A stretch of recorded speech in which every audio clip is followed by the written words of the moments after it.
Middle east में जंग जारी है। ईरान और इजराइल अमेरिका दोनों खेमों की तरफ से वार पलटवार का सिलसिला चल रहा है। अलग अलग तरीकों से एक दूसरे को ज्यादा से ज्यादा नुकसान पहुंचाने की कोशिश हो रही है। खास बात यह है कि अब इस महाजंग का एक नया स्वरूप सामने आता दिख रहा है, जिसकी ओर ईरान अब खुले तौर पर इशारा कर रहा है। वो है आर्थिक चोट। ईरान ने साफ कर दिया है वो अमेरिका और इजराइल को आर्थिक चोट पहुंचाने में कोई कोर कसर नहीं छोड़ेगा। ये ईरान की रणनीति में बड़े बदलाव की ओर इशारा कर रहा है। अमेरिका और इजराइल अपनी सैन्य ताकत का दम दिखा रहे हैं। एक पर एक महंगे और एडवांस मिसाइल से ईरान पर अटैक कर रहे हैं। उनके जवाब में ईरान की तरफ से भी सस्ते ड्रोन से पलटवार जारी है। अब आप सोचिए, 30,000 के ड्रोन को मारने के लिए अमेरिका को 40 लाख का मिसाइल फूंकना पड़ रहा है। उस फ्रंट पर भी ईरान अमेरिका और इजराइल को आर्थिक चोट पहुंचाने में कामयाब नजर आता है। दुश्मन को आर्थिक जख्म पहुंचाने की इसी नीति को आगे बढ़ाते हुए ईरान ने कुछ बड़े ऐलान किए हैं। आज आपको इन्हें जानना चाहिए। ईरान अब साफ शब्दों में कह रहा है, हॉर्मुज़ स्ट्रेट से गुजरने वाले उन जहाजों को वो कतई नहीं बख्शने वाला जो इजराइल या अमेरिका से डायरेक्ट या इनडायरेक्ट तरीके से भी संबंध रखते हैं। ईरानी रेवोल्यूशनरी गार्ड्स की तरफ से यह कहा गया है, हॉर्मुज़ पर अमेरिका इजराइल के कब्जे की कोशिश हर कीमत पर नाकाम कर दी जाएगी। हॉर्मुज़ के आसपास के पूरे समुद्री इलाके में बारूदी सुरंगें बिछा दी गई हैं। मतलब ये हॉर्मुज़ स्ट्रेट ईरान के दुश्मनों के लिए डेथ बेड साबित होगा। और इसी के साथ IRGC की तरफ से आर्थिक अटैक को लेकर भी काफी कुछ कहा गया है। अमेरिका और इजराइल से जुड़े बैंकों और आर्थिक ठिकानों पर हमला करने से ईरान बिल्कुल भी परहेज नहीं करेगा। ईरान का कहना है, अमेरिका इजराइल की सेना उनके बैंकों को निशाना बना रहे हैं। ऐसे में उन्हें पलटवार का पूरा अधिकार है। ईरान ने साफ कर दिया है, आने वाले समय में मध्य पूर्व क्षेत्र में मौजूद अमेरिका और इजराइल से जुड़े बैंक और आर्थिक सेंटर्स उनके निशाने पर आ सकते हैं। ईरान ने अपने लोगों को चेतावनी भी दी है, वो बैंकों के आसपास न जाएं, उनसे कम 1 किलोमीटर दूर रहें, क्योंकि वहां हमला हो सकता है।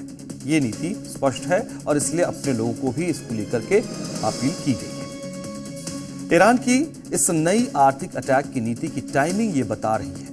नए खलीफा मुस्तफा खामेनी ने कमान संभाल लिया है। नए खलीफा का प्रोफाइल हमने आपको बताया था। उनकी ये खासियत रही है, वो वर्ल्ड ट्रेड की बारीकियों को तो भली भांति समझते हैं। मिडिल ईस्ट से लेकर यूरोप तक उनका आर्थिक साम्राज्य फैला है, वो भी अवैध तरीके से। इसी के साथ उनका अमेरिका विरोध भी हमेशा से चर्चा में रहा। युद्ध नीति की भी उन्हें अच्छी समझ है। वो खुद 1980 के दशक में इराक ईरान युद्ध लड़ चुके हैं। IRGC की हबीब बिन मुजाहिर बटालियन का हिस्सा भी रह चुके हैं। तो कहना गलत नहीं होगा, ये ईरान की रणनीति में मुस्तफा फैक्टर का असर ही है। ईरान अमेरिका इजराइल को आर्थिक चोट पहुंचाने में कोई कोर कसर नहीं छोड़ने वाला है और इसका खुला ऐलान भी वो कर रहा है। अब आप देखिए कितनी बड़ी तैयारी है।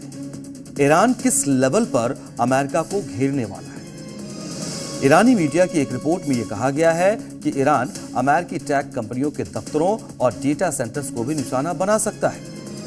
ईरान की टारगेट सूची में Google, Amazon, Microsoft, Nvidia, IBM और ओरेकल जैसी कंपनियों के नाम बताए जा रहे हैं। इजराइल, दुबई और अबू धाबी में मौजूद इन कंपनियों के ऑफिस और डेटा सेंटर भी निशाने पर हो सकते हैं। आप समझ सकते हैं इसका असर कितना बड़ा होगा। अमेरिका और इजराइल के साथ दुनिया भर के लोग इन टेक कंपनियों में काम करते हैं। अगर इन कंपनियों को बड़ा नुकसान पहुंचा तो हाहाकार मच जाएगा। दुनिया की एक बड़ी युवा आबादी इसकी चपेट में आ जाएगी। ये कंपनियां बड़ी एम्प्लॉयर हैं। इन पर चोट करने का मतलब होगा दुनिया में नौकरी का गंभीर संकट खड़ा हो जाएगा। अब आप ईरान की दूसरी बड़ी तैयारियों को समझिए। हॉर्मुज़ स्ट्रेट को लेकर ईरान किस तरह की खतरनाक प्लानिंग कर रहा है, आप सुनेंगे तो दंग रह जाएंगे। आपको बता दूं, जंग की शुरुआत में हॉर्मुज़ स्ट्रेट को लेकर ईरान का रुख बहुत ही साफ नहीं था, स्पष्ट नहीं था। ईरान के कई बयान आए जिसमें यह कहा गया वो हॉर्मुज़ स्ट्रेट से गुजरने वाले जहाजों को निशाना नहीं बना रहा है। लेकिन अब ईरान की नीति साफ हो चुकी है। अब ईरान खुले शब्दों में कह रहा है वो होर्मुज से गुजरने वाले दुश्मन के जहाज को किसी भी कीमत पर नहीं बख्शेगा। इसे भी आप ईरान की युद्ध नीति पर मुस्तफा इम्पैक्ट के तौर पर देख सकते हैं, मान सकते हैं। जब से युद्ध शुरू हुआ है तब से ही होर्मुज स्ट्रेट चर्चा में है। आज की तारीख में आप किसी से भी पूछेंगे स्ट्रेट ऑफ होर्मुज क्या है, कहां है, वो बता देगा। यही वो जगह है जहां हजारों की तादाद में ऑयल टैंकर्स जाम है, कॉमर्शियल शिप फंसे हुए हैं। इसी वजह से पूरी दुनिया में तेल संकट खड़ा हुआ है। ईरान के कंट्रोल वाला स्ट्रेट ऑफ होर्मुज ही वो समुद्री रास्ता है जिससे दुनिया का 1/4 तेल कारोबार होता है। अब सुनिए इससे आगे की खबर जो अब तक आपके पास नहीं पहुंची होगी। होर्मुज के समुद्री रास्ते को लेकर ईरान ने खुला चैलेंज दिया है, घुसे गए तो धुआं धुआं कर देंगे। यानी ईरानी सुप्रीम लीडर का ट्रैप खाड़ी को बनाया मौत की सुरंग, एकदम क्लियर लाइन है। ईरान का यह ट्रैप अमेरिका और इजराइल के लिए कितना घातक है, इसे आप एक वीडियो के जरिए देखिए। इसे देखिए, यह सुरंग जमीनी है जो स्ट्रेट ऑफ होर्मुज से बिल्कुल पास है। ईरान नेवी की इस सुरंग में आप ये देख सकते हैं कैसे यहां डेडली वेपन्स का जखीरा जमा है। ईरानी नेवी की तरफ से जारी सुरंग का यह वीडियो होर्मुज के पास किसी अज्ञात लोकेशन का है। यह वीडियो जंग से कुछ महीने पहले का ही बताया जा रहा है। ईरान की नौसेना ने अपने सबसे घातक हथियारों, डिस्ट्रॉयर्स और कॉम्बैट शिप्स की लाइन लगा रखी है। यह वीडियो बताता है होर्मुज की सुरक्षा के लिए ईरान ने पहले से ही तैयारी कितने बड़े पैमाने पर कर रखी थी। अब होर्मुज के जल डबरू मध्य में फाइनल प्लान क्या है वो देखिए। पूरे होर्मुज क्षेत्र में बारूदी सुरंग बिछा दिया गया है। यह दावा ईरानी रेवोल्यूशनरी गार्ड्स की तरफ से किया गया। इसमें कहा गया है कि होर्मुज पर अमेरिका इजराइल के कब्जे की हर कोशिश को नाकाम कर दिया जाएगा और ये जमीन पर बिछाई जाने वाली बारूदी सुरंग की तरह ही होती है। इन्हें पानी के नीचे एक जाल की तरह बिछाया जाता है। एक छोटी माइन दुश्मन के बड़े जहाज को पल भर में डुबा सकती है। ये जमीनी माइंस की तुलना में 4 गुना खतरनाक होती है। इन्हें ढूंढना और निष्क्रिय करना बेहद मुश्किल होता है। ईरान ने पूरे 150 किलोमीटर लंबे स्ट्रेट ऑफ होर्मुज में समुद्री माइंस बिछा दी है। इसकी तस्दीक ट्रंप के एक दावे से भी होती है जिसमें उन्होंने समुद्र में माइंस बिछाने वाले 10 ईरानी जहाजों को मार गिराने के बारे में कहा है। लेकिन ईरान के नए सुप्रीम लीडर मुस्तफा खामेनेई का डायरेक्शन क्लियर है। स्ट्रेट ऑफ होर्मुज हमारे समुद्री क्षेत्र का हिस्सा है। यहां हमारी मर्जी से ही समुद्री जहाजों की आवाजाही चलेगी। ट्रंप बेशक दावा कर रहे हैं वो होर्मुज पर ईरान को नियंत्रण नहीं करने देंगे, 20 गुना बड़ा अटैक करेंगे। लेकिन अगर ईरान दुश्मन को आर्थिक चोट पहुंचाने वाली नीति पर थोड़ा बहुत भी सफल होता है तो तय मानिए नुकसान बड़ा होगा, पूरी दुनिया को परेशान करने वाला होगा।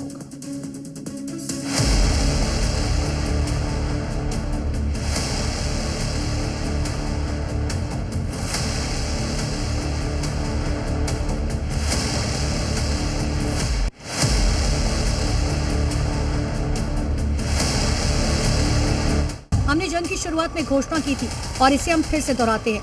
ईरान के खिलाफ हमलावरों से जुड़े किसी भी जहाज को होर्मुज जल डमरू मध्य से गुजरने का अधिकार नहीं है। अगर आपको कोई शक है तो आइए और कोशिश कीजिए।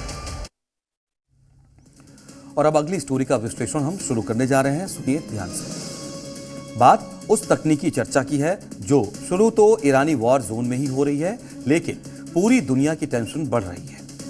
ईरान और इजराइल अमेरिका दोनों ही खेमा सैन्य तैयारियों को धार देने के लिए एआई और सैटेलाइट तकनीक का फुल ऑन इस्तेमाल कर रहे हैं। इस बारे में जो ताजा जानकारी सामने आई है वो चौंकाने वाली है। अमेरिकी सुरक्षा शोध संस्था सौफान केंद्र की ये रिपोर्ट बताती है अमेरिका के युद्ध विभाग ने ईरान पर किए गए हमलों के दौरान एआई मॉडल क्लाउड का उपयोग किया।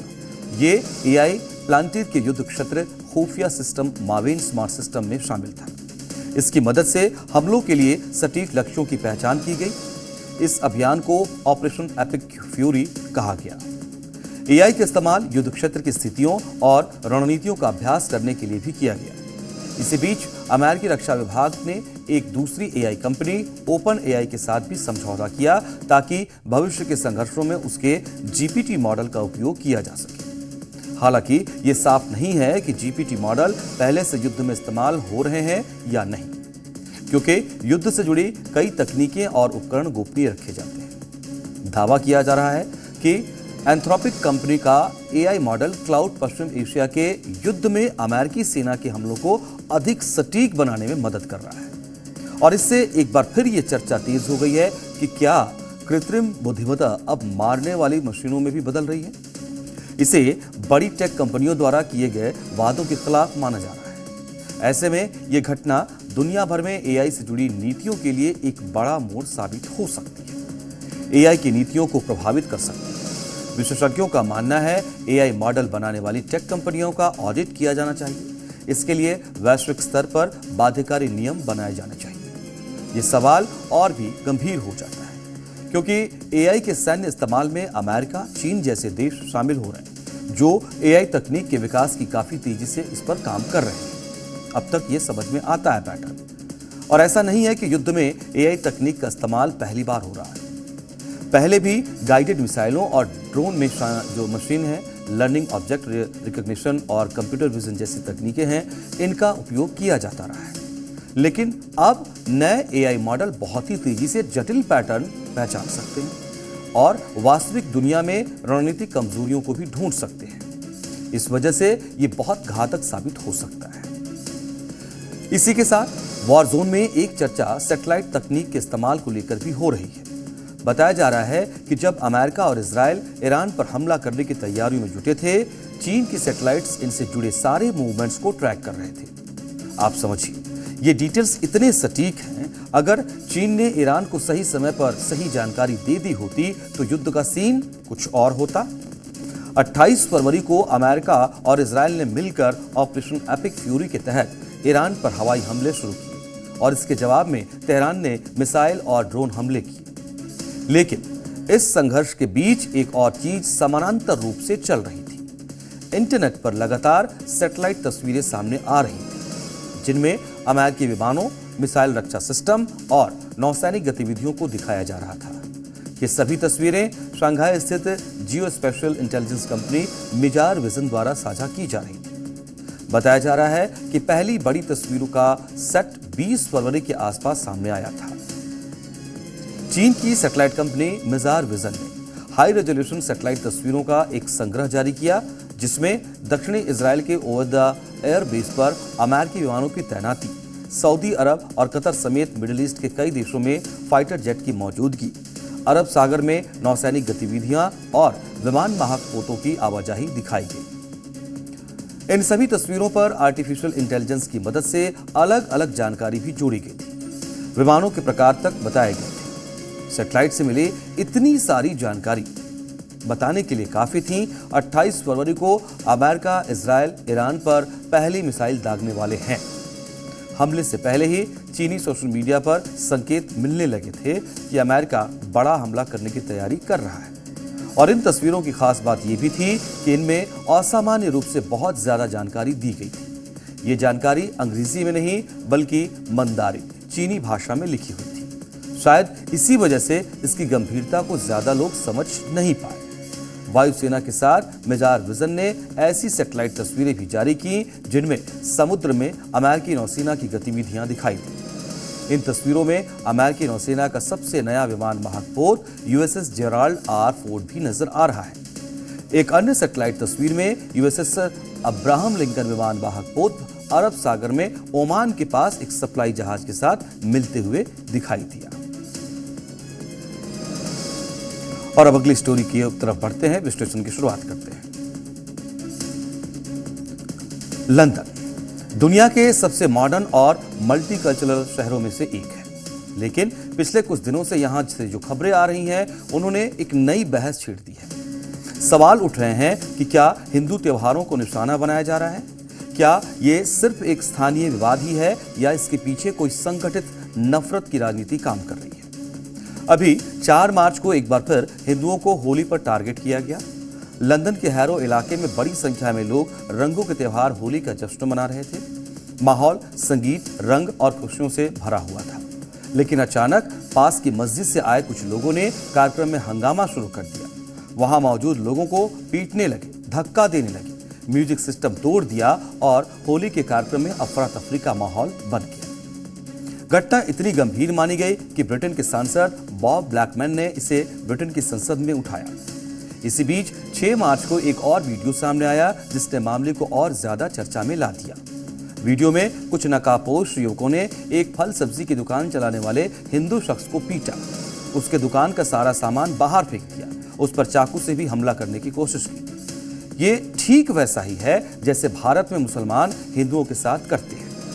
शांति से काम जो कर रहे हैं लोग उन लोगों को परेशान करते हैं, हिंदुओं के पर्व त्योहार पर हो हल्ला करते हैं और फिर खुद को पीड़ित के रूप में ही पेश करने की कोशिश करते हैं। ऐसे में समझना जरूरी है कि क्या ये सिर्फ शरारती तत्वों की ही हरकत है या इसके पीछे कोई संगठित गिरोह काम कर रहा है। आज हम इस पूरे मामले की परतें खोलेंगे, साथ ही जानेंगे कि लंदन में सामने आए इन घटनाओं का सच क्या है।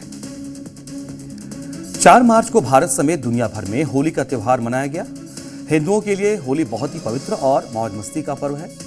जैसे भारत में लोग पूरी मस्ती के साथ होली मना रहे थे, वैसे ही लंदन के पास हैरो इलाके में भी हिंदुओं ने होली समारोह का आयोजन किया। हजारों की संख्या में लोग इकट्ठा होकर उत्सव मना ही रहे थे। लोग लाउड म्यूजिक पर थिरक भी रहे थे, नाच गाकर पर्व को सेलिब्रेट कर रहे थे। तभी अचानक पास की मस्जिद से कुछ नफरती लोग पहुंचते हैं और हिंदुओं के पर्व में विघ्न डालना शुरू कर देते हैं। म्यूजिक सिस्टम तोड़ दिया इन्होंने, लोगों को मारने लगे, धमकाने लगे, सब कुछ बंद करने के लिए कहने लगे, सारा सामान इधर उधर फेंकने लगे। कुल मिलाकर जबरदस्त हंगामा शुरू हो गया। ये ठीक वैसे ही था जैसे ये लोग भारत में किया करते हैं। कभी यूपी तो कभी दिल्ली से ऐसी घटनाएं सामने आती ही रही हैं। दिल्ली का तरुण हत्याकांड तो आपको याद ही होगा, जिसे सिर्फ एक रंग भरे गुब्बारे के मामले में पीट पीट कर मार दिया गया। कैसे एक छोटी सी बात पर इतनी बड़ी साजिश रची गई कि जैसे पता नहीं क्या हो गया। नफरती गैंग ने अपना मकसद बना लिया कि हिंदू परिवार की तरफ से गुब्बारा आया है तो कुछ तो करना ही है। थोड़ा सा रंग क्या लग गया, भाईजान ने हिंदू परिवार के खिलाफ जिहाद छेड़ दिया।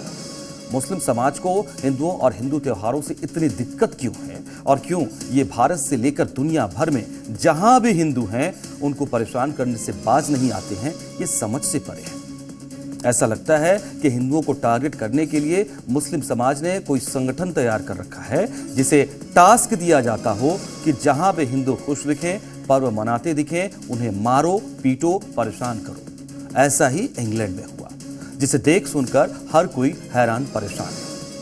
लंदन में हुए इस मामले को स्थानीय सांसद बॉब ब्लैकमैन ने ब्रिटेन की संसद में भी उठाया।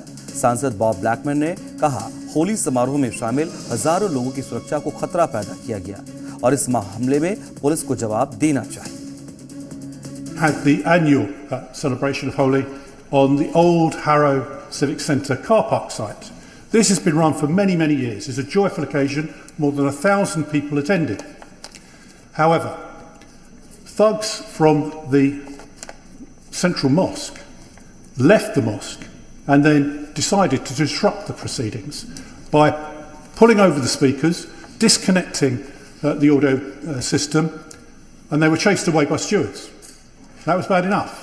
They came back with 20 more thugs and attempted to attack the people celebrating. Now this is in Harrow, where we have excellent community relations, and I hope that this is something that will obviously not happen anywhere else or again. But the sad reality is that the community tensions that are rising because of various different things across the world.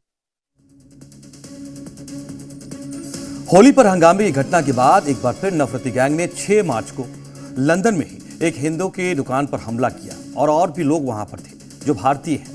Wembley इलाके में भारतीय मूल के दुकानदारों और restaurant मालिकों को निशाना बनाकर तोड़फोड़ और मारपीट की घटनाएं सामने आईं। यहां नकाब पहने युवकों का एक गैंग दुकान में घुसकर सामान फेंकने और रेस्टोरेंट में तोड़फोड़ करने लगा। टेबल कुर्सियां पलटने लगा, फर्श पर खाना और बर्तन बिखरे हुए दिखाई दिए। दुकानदारों के सामान फेंके गए, हिंदू दुकानदारों के साथ मारपीट करने लगे ये लोग। स्थानीय लोगों ने बताया है कि हमलावर अचानक पहुंचे और कुछ ही मिनटों में हिंदुओं के दुकानों और हिंदुओं पर हमला करने लगे। इन घटनाओं के सामने आने के बाद लंदन समेत अन्य इलाकों में रह रहे हिंदू समुदाय के लोगों में डर का माहौल बन गया है। हमलावरों ने किसी से बात तक नहीं की और सीधे तोड़फोड़ शुरू कर दिया। इस दौरान एक भारतीय शख्स ने बीच बचाव करने की कोशिश की तो उस पर बोतल से हमला किया। इस घटना में कई लोगों को चोट भी आई। वहीं स्थानीय प्रशासन और पुलिस सतर्क है। ब्रांड काउंसिल के प्रवक्ता ने कहा है, किसी भी कारोबारी या समुदाय को डराने की कोशिश बिल्कुल बर्दाश्त नहीं की जाएगी और आरोपियों की पहचान कर कार्रवाई की जाएगी। और अब अगली स्टोरी। बात करते हैं चार धाम की, जिसे लेकर आज एक बड़ा फैसला किया गया है। लंबे समय से चार धाम में गैर हिंदुओं की एंट्री बैन करने की साधु संतों की मांग मान ली गई है। इसके बाद अब इस साल होने वाली चार धाम यात्रा में केदारनाथ और बद्रीनाथ धाम में गैर सनातनियों की एंट्री बैन कर दी गई है।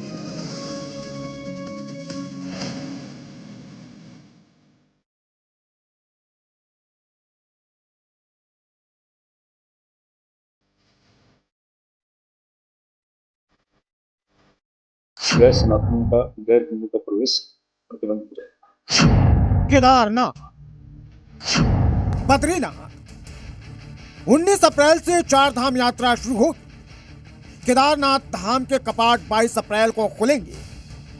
उससे पहले इन तीर्थों पर गैर सनातनियों के लिए लक्ष्मण रेखा खींच दी गई है, जिसमें ऐलान कर दिया गया है कि इस बार केदारनाथ और बद्रीनाथ में गैर सनातनियों की एंट्री नहीं होगी। यह ऐलान किया है बद्रीनाथ केदारनाथ मंदिर समिति ने, जिसने बोर्ड की बैठक में यह प्रस्ताव पारित किया, जिसके मुताबिक न सिर्फ बद्रीनाथ और केदारनाथ मंदिर बल्कि समिति के अंदर आने वाले 45 बाकी मंदिरों में भी गैर सनातनियों के प्रवेश पर रोक लगा दी गई है। श्री केदारनाथ जी और श्री बद्रीनाथ धाम में गैर सनातनियों का पूर्णतः प्रतिबंध को लेकर आज भी बोर्ड में पूरी तरह से ध्वनिमत से पारित हो गया कि हमारे जो दोनों धाम है और जो अधीनस्थ हमारे जो 47 मंदिर हैं उन पर पूर्णतः जो है कि गैर सनातनियों का गैर हिंदू का प्रवेश प्रतिबंधित रहेगा। दरअसल ये मांग पिछले कुछ वक्त से साधु संतों की तरफ से की जा रही थी, जिस पर पहले प्रस्ताव तैयार किया गया और अब इसे पारित कर दिया गया है। इस फैसले के पीछे कमेटी का तर्क है कि चार धाम कोई टूरिस्ट स्पॉट नहीं बल्कि सनातन के सर्वोच्च आध्यात्मिक केंद्र है और धार्मिक मान्यताओं और परंपराओं की शुद्धता बनाए रखने के लिए अब इन धामों में सिर्फ सनातन धर्म में आस्था रखने वालों की ही एंट्री दी जाए। इस प्रस्ताव के पारित होने के बाद अब ये सरकार को भेजा जाएगा। हम लोग एक्ट को देखेंगे, सरकार की जो वहाँ पर स्टेक होल्डर्स और बद्री केदार मंदिर समिति और हमारे तीर्थ पुरोहित और जो एक्ट हैं पहले से मान्यताएं हैं उन सबका अध्ययन करेंगे, उसके बाद उस पर जो है आगे बढ़ेंगे। चार धामों में से एक केदारनाथ धाम में देश ही नहीं बल्कि विदेशों से भी सनातनी आते हैं और चार धाम यात्रा के दौरान करोड़ों सनातनी बाबा के दर्शन के लिए पहुंचते हैं, जिससे यहाँ के कारोबारियों का धंधा चमक जाता है। इन कारोबारियों में अलग अलग धर्मों के लोग शामिल होते हैं। केदारनाथ धाम में बड़े पैमाने पर मुस्लिम भी काम करते हैं। इनमें ज्यादातर घोड़े खच्चर चलाने वाले पालकी से श्रद्धालुओं को ले जाने के काम से जुड़े हैं। इस पर अब सियासत भी गर्मा गई है। इस तरह से सरकार फैसला लेती है तो निश्चित रूप से इससे नुकसान होगा, लोगों के रोजगार भी घटेंगे, लोगों की सुविधाएं भी नहीं मिलेंगी। ये तुगलकी फरमान है। ये मंदिरों पे रोक लगाना और पूजा पाठ नहीं करवाना ये कोई अच्छी बात नहीं है। सरकार को उनको चिन्हित करके जो है कार्रवाई करनी चाहिए उनके खिलाफ। दरअसल पिछले कुछ समय से कई तीर्थों पर लगातार ऐसी ही मांग उठती रही है। इससे पहले हरिद्वार में भी ऐसी ही मांग की जा चुकी है और अब अगर ये प्रस्ताव सरकार स्वीकारती है तो आने वाले वक्त में पूरे चार धाम में ही गैर सनातनियों की एंट्री पर बैन हो सकता है। ब्यूरो रिपोर्ट, जी मीडिया। तो देशकाल में आज के हमारा ये कंटेंट आपको कैसा लगा है, इस पर अपनी राय जरूर साझा कीजिएगा। फिर मिलेंगे और सोमवार से शुक्रवार देखना न भूलें रात 7:50 पर देशकाल। नमस्कार।